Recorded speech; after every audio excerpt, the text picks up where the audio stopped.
Hello दोस्तों। पिछले video में हमने प्रश्नावली 7.2 तक पढ़ चुका था, जिसमें कि उनके सारे हिसाब किए थे। आज हम लोग प्रश्नावली 7.3 करेंगे, जिसमें कि 4 हिसाब दिया हुआ है, 5 हिसाब दिया हुआ है। इन सबको पढ़ेंगे।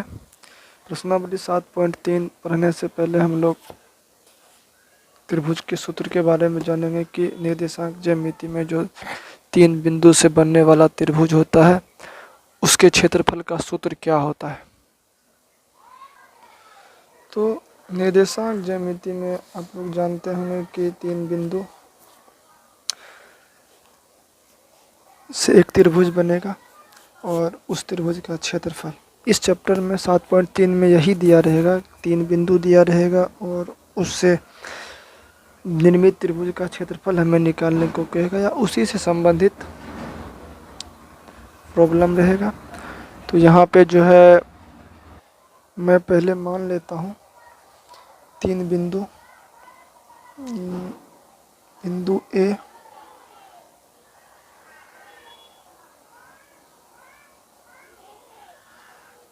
ये x1 y1 बिंदु ए है। फिर यहाँ पे एक बिंदु है जिसका निर्देशांक x2 y2, इसको मैं b मान लेता हूँ। फिर यहाँ पे एक बिंदु है c जिसका निर्देशांक है x3 y3। इन तीनों बिंदुओं को मिलाने पर एक त्रिभुज बनेगा, त्रिभुज ABC। और इस त्रिभुज ABC का क्षेत्रफल का एक फार्मूला होता है जो आपके बुक में दिया हुआ है। त्रिभुज ABC, त्रिभुज ABC का क्षेत्रफल बराबर 1/2 into x1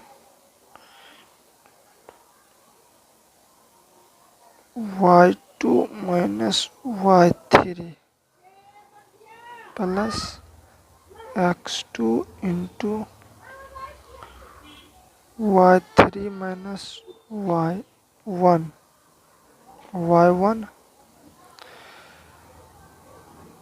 plus x3 into y1 minus y2।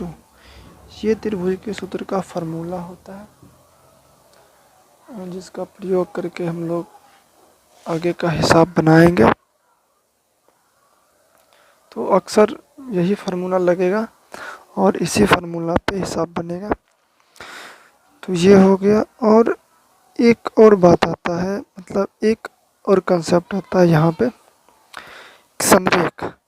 तो मैं उसे भी वहाँ पे बताऊँगा कि अगर कोई 3 बिंदु संरेख है, 3 बिंदु संरेख है तो उससे निर्मित त्रिभुज का क्षेत्रफल 0 होता है।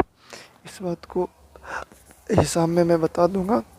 तो पहले यहाँ पे इस चीज़ को आप लोग समझ गए होंगे कि अगर 3 बिंदु दिया हुआ है, एक बिंदु है x1 y1, दूसरा बिंदु है x2 y2, तीसरा बिंदु है x3 y3, तो इससे जो निर्मित त्रिभुज है, इस त्रिभुज का जो क्षेत्रफल है उसका सूत्र होगा 1/2 into x1 into y2 minus y3 plus x2 into y3 minus y2 plus x3 into y1 minus y2।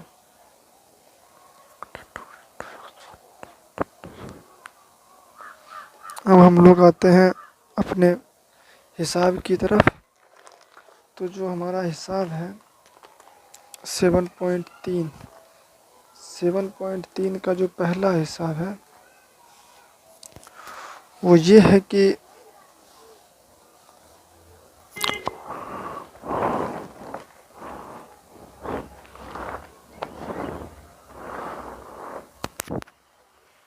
Seven point तीन का जो पहला हिसाब है उसको हम लोग पढ़ते हैं और बनाने का प्रयास करेंगे। तो जो पहला हिसाब है वो कह रहा है कि उस त्रिभुज का क्षेत्रफल ज्ञात कीजिए जिसके शीर्ष हैं त्रिभुज का क्षेत्रफल है, ज्ञात करना है, जिसका शीर्ष दिया हुआ है 2,3 -1,0 2, -4। ये त्रिभुज के शीर्ष है और इनसे संबंधित इन बिंदुओं को मिलाने से जो त्रिभुज बनेगा उसका हम लोग क्षेत्रफल निकालेंगे। तो लिख देते हैं पहले प्रश्नावली 7.3। ठीक है, इसका हम लोग 1 नंबर का पहला हिसाब बना रहे हैं। तो इसमें जो बिंदु दिया हुआ है उसको हम लोग त्रिभुज के रूप में नामांकित करेंगे। मैं मान लेता हूँ कि ये त्रिभुज है। ठीक है, उसका जो पहला बिंदु है ए, इसे मैं मान लेता हूँ 2 और 3 दिया हुआ है। फिर जो दूसरा बिंदु है वो -1,0 दिया हुआ है, इसको मैं बी मान लेता हूँ। फिर तीसरा बिंदु 2,-4 दिया हुआ है, इसे मैं सी मान लेता हूँ। तो जो इससे निर्मित अब जो ये त्रिभुज है, त्रिभुज एबीसी का जो क्षेत्रफल है वो फार्मूला से आप लोगों को पता है, त्रिभुज एबीसी का क्षेत्रफल क्या होगा। तो फार्मूला पे लिख लेंगे,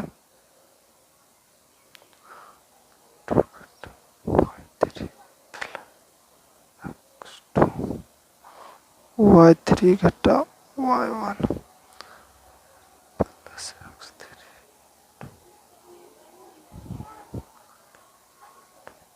यही फार्मूला है अपना। इस फार्मूला में अब हम लोग जो इसका ये बिंदु है, ये बिंदु इसमें से पहले मान लेता हूँ मैं कि बिंदु में x1 x2 x3 क्या होगा। तो यहाँ पे आप लोग मान सकते हैं, जैसे ये त्रिभुज है तो मैं इसको ए को पहला बिंदु मानता हूँ, तो यहाँ से निकलेगा x1 2 और यहाँ से फिर निकलेगा y1 3। मैं इसको मान लेता हूँ, इसको मान लेता हूँ दूसरा बिंदु, तो यहाँ से निकलेगा x2 -1 और y2 0 निकलेगा। मैं इसको तीसरा बिंदु मान लेता हूँ, तो x3 निकलेगा 2 और y3 निकलेगा -4। इस सब का इसमें मान रख देंगे तो हमें x1 का जो मान है वो 2 हो जाएगा। y2 में से y3 घटेगा, 0 में से घटेगा, एक घटा फार्मूला में, एक घटा यहाँ पे है, तो माइनस प्लस हो जाएगा, प्लस x2 -1 हो जाएगा। और उसके बाद फिर यहाँ से y3 -4 में से y1 घट जाएगा -3। फिर यहाँ से प्लस x3 अपना 2 है, फिर y1 3 है, घटा y2 0 है। तो इस प्रकार यहाँ देखेगा कि 4 में 0 जोड़ने पे 4 और 4 दूनी 8। फिर यहाँ पे हम कहेंगे -7, ये दोनों जुटने के बाद -7, -7 गुना -1 +7, तो यहाँ प्लस है तो +7 हो जाएगा। फिर यहाँ कहेंगे प्लस 3 में 0 जाएगा 3, 3 गुना 2 6। तो अंततः हमारा कितना आ गया 1/2, 8 7 15, 15 6 21। नहीं, तो हम कहेंगे जो हमारा क्षेत्रफल आया वो आया 21/2। यहाँ पे क्षेत्रफल है इसलिए यहाँ लिखेंगे वर्ग मात्रक। यहाँ पे क्षेत्रफल है इसलिए हम लोग यहाँ लिखेंगे वर्ग मात्रक। कोई दिक्कत है? तो यहाँ तक आप लोगों को समझ में आ गया होगा पहला हिसाब की कहता क्या और हमें निकालना कैसे। तो जो 7.3 है वो इसी तरह से बनेगा। दूसरा हिसाब भी उसका जिसमें कि आपको ये त्रिभुज का क्षेत्रफल ही निकालना है। 2 नंबर में -5 -1 दिया हुआ है, फिर 3 -5 है, 5 ये 3 बिंदु दिए हुए हैं। ठीक है, और तीनों बिंदु से आपको इस तरह से एक त्रिभुज बना लेना है। फिर उसमें बिंदु को नामांकित कर देना है और उस बिंदु को मैं किसी भी बिंदु को x1 मानिएगा, तो x1 तो y1 निकलेगा, फिर दूसरा बिंदु मानिएगा तो x2 y2 निकलेगा, फिर तीसरा बिंदु मानिएगा तो x3 y3 निकलेगा। इसी तरह से ये निकाल लीजिएगा। फिर त्रिभुज का क्षेत्रफल लिख करके जो फार्मूला है वो लिख देना है। उसके बाद तब यहाँ से हम लोग फार्मूला में इन सब का मान रखेंगे और हमारा हिसाब बनके तैयार हो जाएगा। तो हम लोग अब आते हैं 2 नंबर में। हम लोग 2 नंबर बनाएंगे 2 नंबर का प्रथम हिसाब। ठीक है, तो 1 नंबर का 2 नंबर आप लोग खुद से बना लीजिएगा। तो यहाँ पे हम लोग 2 नंबर का प्रथम हिसाब बनाएंगे, जिसमें क्या रहा है, निम्नलिखित में से प्रत्येक में के का मान ज्ञात कीजिए ताकि तीनों बिंदु संरेख हो। हमें के का मान निकालना है जिससे कि ये तीनों बिंदु क्या हो, ये तीनों जो बिंदु दिया हुआ है संरेख हो। तो आपको पता होगा, मैंने पिछले क्लास में आपको बताया था 7.1 में कि संरेख बिंदु होते क्या है। तो संरेख बिंदु वैसे बिंदु को कहा जाता है जो बिंदु एक सीध में हो। नहीं तो मैं मान लेता हूँ कि 3 बिंदु, जैसे ए है एक बिंदु ए, एक बिंदु ये है बी, एक बिंदु ये है सी। ये तीनों बिंदु एक सीध में है। क्या एक सीध में या एक रेखा में, कोई दिक्कत है? अगर ये तीनों एक रेखा में है तो क्या इससे कोई त्रिभुज बनेगा? नहीं बनेगा। नहीं, ताकि तीनों बिंदु संरेख हो। तो मतलब ये पहले कहा गया है कि ये तीनों बिंदु संरेख है, मतलब हम मान लेते हैं कि ये तीनों बिंदु संरेख है। तो यदि बिंदु संरेख है तो एक ही सीध में होगा। जब एक सीध में होगा कोई भी बिंदु, अगर ये तीनों बिंदु एक सीध में है तो क्या इस तीनों बिंदु से कभी त्रिभुज बनेगा? नहीं बनेगा। तो ऑफिशियली है, मतलब आप समझ सकते हैं कि जब तीनों बिंदु से त्रिभुज नहीं बनेगा तो त्रिभुज का क्षेत्रफल कितना होगा? 0 होगा। मतलब जब त्रिभुज ही नहीं बनेगा तो क्षेत्रफल कहाँ से होगा?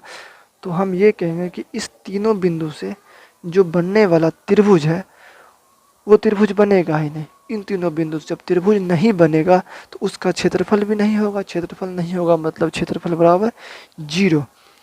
तो यहाँ पे वही हम लोग लेकर के चलेंगे।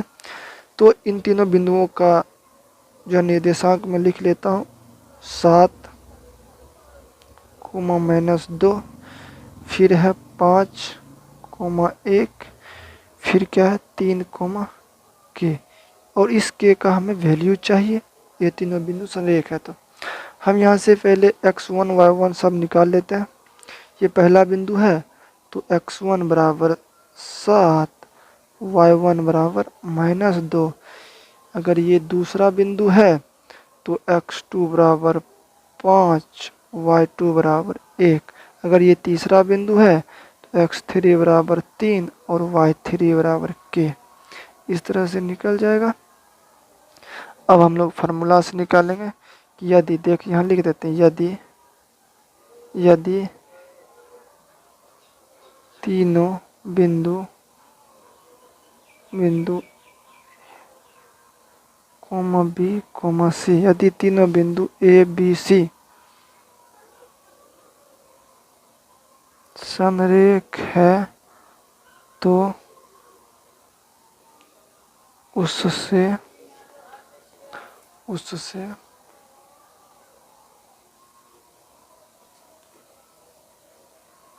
बनने वाले त्रिभुज का क्षेत्रफल बराबर 0। नहीं तो त्रिभुज ए बी सी का क्षेत्रफल बराबर, फार्मूला हम लोग लिखेंगे पहले। जो फार्मूला है वो अपना यही है।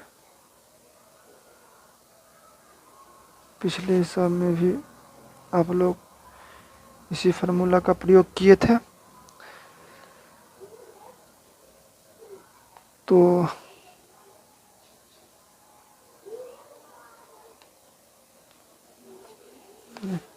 हमारा ये फार्मूला हो गया। फार्मूला से अब हम लोग जो ये मान निकाले हैं यहाँ से, ये सब फार्मूला में रख देंगे अपने फार्मूला में। तो फार्मूला में रखने के बाद जो है हमारा वो क्या हो जाएगा, तो वो हो जाएगा कितना, तो पहले से आप लोगों को पता है त्रिभुज का क्षेत्रफल कितना होगा, 0 होगा। तो त्रिभुज का क्षेत्रफल हो जाएगा 0, क्योंकि बिंदु संरेख है ना। तो कहेंगे x1 का मतलब 7 हो गया, y2 मतलब हो गया कितना 1, उसमें से घट जाएगा y3 मतलब x जो है y3 जो है अपना वो हो जाएगा k प्लस x2 जो है 5, y3 हो जाएगा k, घटेगा उसमें से y1, तो घटेगा 1 माइनस पहले से है तो प्लस हो जाएगा 2, प्लस x3 अपना हो जाएगा 3, फिर यहाँ से आ जाएगा y1 अपना हो जाएगा 1, y1 हो जाएगा अपना कितना -2 हो जाएगा अपना y1 अपना -2, और y2 अपना हो जाएगा 1, घट जाएगा 1, यहाँ से 0, 1/2, यहाँ से कहेंगे 7 गुना 1 7, माइनस 7 गुना के 7 के, प्लस 5 गुना के 5 के, प्लस 5 दूनी 10, यहाँ जाएगा -3 गुना 3 -9, यहाँ से कहेंगे 0 बराबर 1/2, तो यहाँ से ये 7, यहाँ से ये बच गया 1, ये सबको सॉल्व करने के बाद आ जाएगा 17 में से 9 गया 8 -2 के,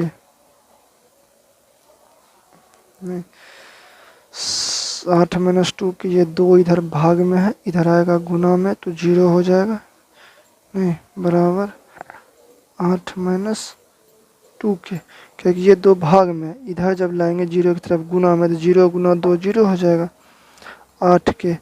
अब ये -2 के को इधर लाएंगे तो 2 के बराबर 8, तो यहाँ के बराबर 8/2 मतलब 4, तो यहाँ से हम लोग कहेंगे कितना निकल गया आंसर अपना, के का वैल्यू 4, और इसी के का वैल्यू हमें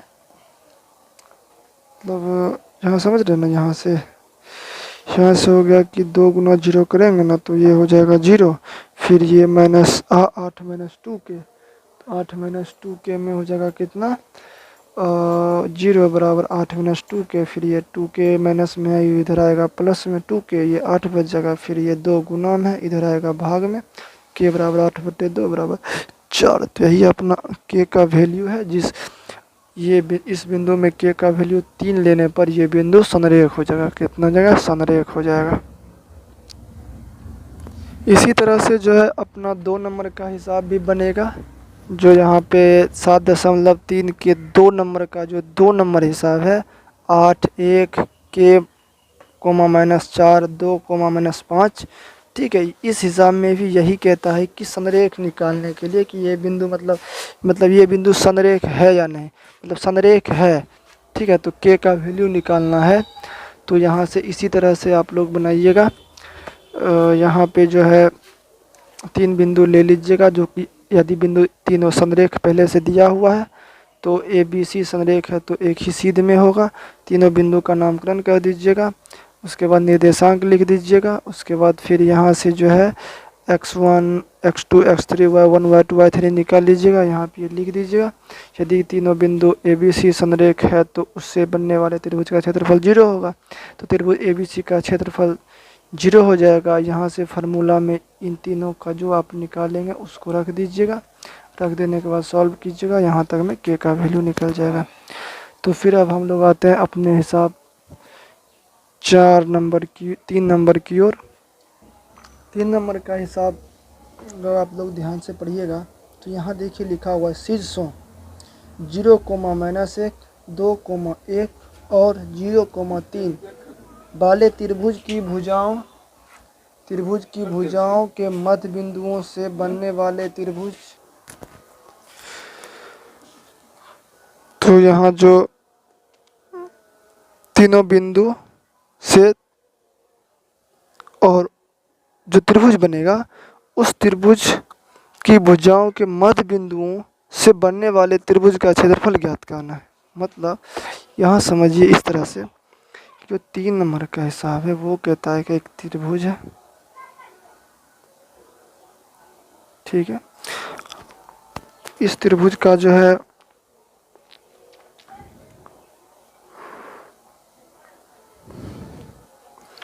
इस त्रिभुज का निर्देशांक दिया हुआ है। मैं मान लेता हूँ इस बिंदु को ए और इसका निर्देशांक है 0, -1। फिर मैं इस बिंदु को बी मान लेता हूँ, इसका निर्देशांक है 2, 1। फिर इस बिंदु को सी मान लेता हूँ, इसका निर्देशांक है 0, 3। इस तरह से इस त्रिभुज के निर्देशांक हो गए। अब ये कहता है कि त्रिभुज की भुजाओं के मध्य बिंदु। अब ये जो त्रिभुज है इसके जो भुजा है इसकी मध्य बिंदु मैं मान लेता हूँ ये पी है, इस भुजा का मध्य बिंदु ये क्यू है और इस भुजा का ये मध्य बिंदु आर है। तो कहता है इन तीनों भुजाओं के मध्य बिंदुओं को मिलाने से जो त्रिभुज बन रहा होगा उसका हमें क्षेत्रफल निकालना है।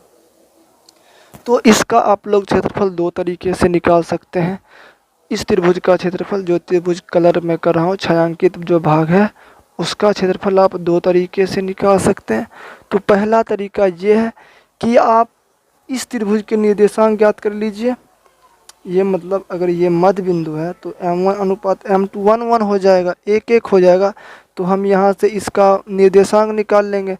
इसका निर्देशांक निकालने के वजह जब तीनों बिंदु का निर्देशांक निकल जाएगा इसी प्रकार, मतलब मध्य बिंदु के कंसेप्ट से, तो इस त्रिभुज के निर्देशांक निकलने के बाद जो है इसका हम लोग क्षेत्रफल आसानी से निकाल पाएंगे। या फिर आप लोग क्या कीजिए कि इसी बे जो बड़ा वाला त्रिभुज है ABC, इसी त्रिभुज का क्षेत्रफल निकाल लीजिए। और आपको पता होना चाहिए कि किसी भी त्रिभुज में, चाहे वो विषमबाहु हो, समबाहु हो, कोई भी त्रिभुज हो, अगर उस त्रिभुज में अगर हम तीनों भुजाओं के मध्य बिंदु को मिलाते हैं तो तीनों भुजाओं के मध्य बिंदु को मिलाने से बने त्रिभुज का जो क्षेत्रफल होता है वो क्षेत्रफल बड़े वाले त्रिभुज के क्षेत्रफल का 1/4 होता है, मतलब 1/4 होता है। ठीक है, तो हम लोग इसी कंसेप्ट का प्रयोग करेंगे जिससे कि हमारा हिसाब आसान हो जाएगा। तो हम लोग पहले त्रिभुज ABC के बिंदु ABC से x1 y1 x2 y2 सब निकालेंगे। ठीक है, तो हम कहेंगे कि यहाँ से मैं बिंदु A को मान लेता हूँ प्रथम बिंदु, तो x1 निकल जाएगा 0 और y1 निकल जाएगा -1। मैं इसको दूसरा बिंदु मान लेता हूँ B को, तो x2 निकल जाएगा अपना 2, तो y2 निकल जाएगा अपना 1। यहाँ से मैं मान लेता हूँ बिंदु C को तीसरा बिंदु, तो x3 निकल जाएगा 0 और y3 निकल जाएगा 3। इस तरह से ये निकल गया त्रिभुज। अब हम लोग त्रिभुज ABC का क्षेत्रफल निकालेंगे। त्रिभुज ABC का जो है हम क्षेत्रफल निकालेंगे। तो यहाँ से जो फार्मूला है अपना क्षेत्रफल का वो पहले लिख देंगे ना।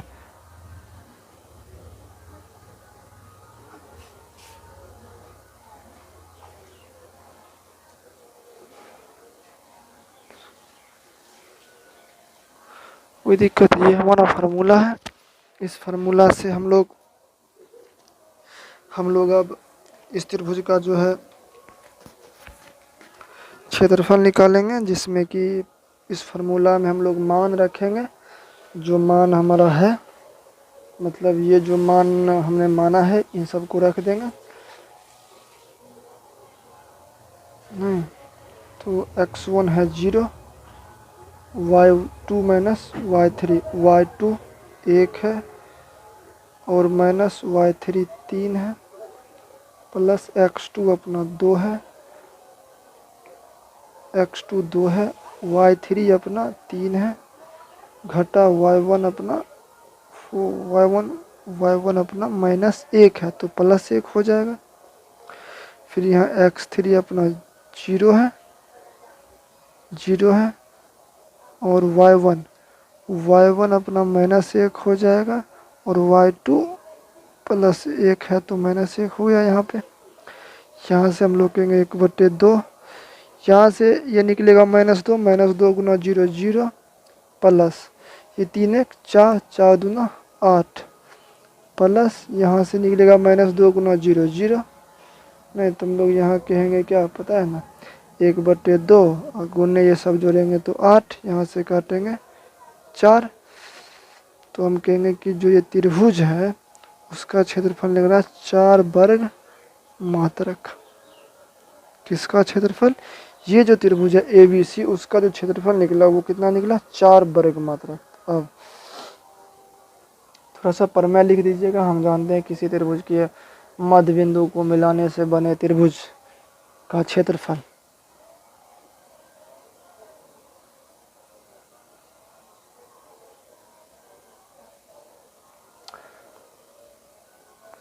हम जानते हैं कि किसी त्रिभुज के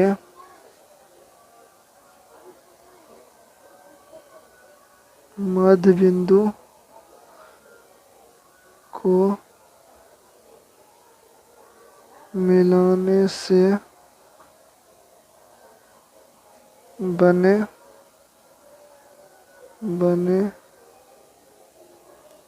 त्रिभुज का क्षेत्रफल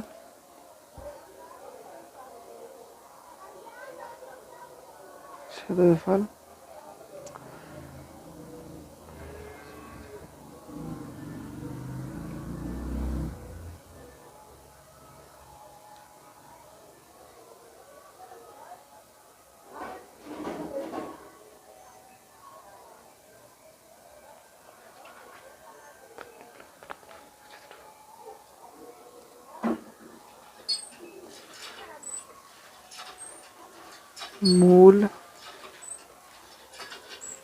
त्रिभुज के क्षेत्रफल का 1/4 होता है। अतः त्रिभुज ABC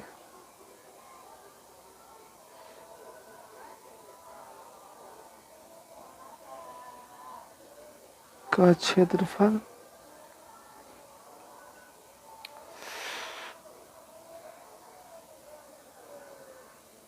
का 1/4 त्रिभुज PQR का क्षेत्रफल। लोग कहेंगे, तब यहाँ कहेंगे कि त्रिभुज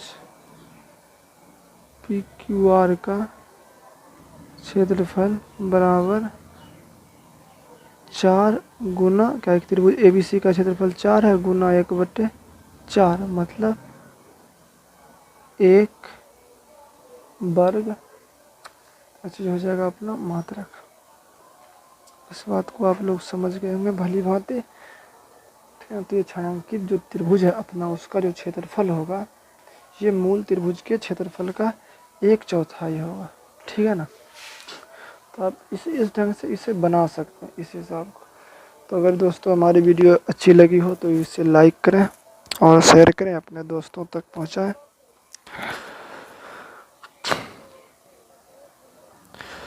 मैं आप लोगों को NCERT सीरीज में इसमें मैं आप लोगों को पूरा NCERT कवर कराऊंगा, जिसमें कि ये हमारा 7.3 का ये पहला वीडियो है, जिसमें कि 3 हिसाब मैं बता चुका हूँ। अगले वीडियो में मैं 4 और 5 नंबर का हिसाब कराऊंगा। फिर ये चैप्टर समाप्त हो जाएगा। 7.1 मतलब 7 पॉइंट निर्देशांक ज्यामिति, ये मैं पूरा करा चुका हूँ, जो कि प्लेलिस्ट में दिया हुआ है। यदि आप लोगों को अगर वीडियो ये हेल्पफुल हो तो इसे कृपया देखें और चैनल को सब्सक्राइब करें और शेयर करें, लाइक करें, कमेंट करें।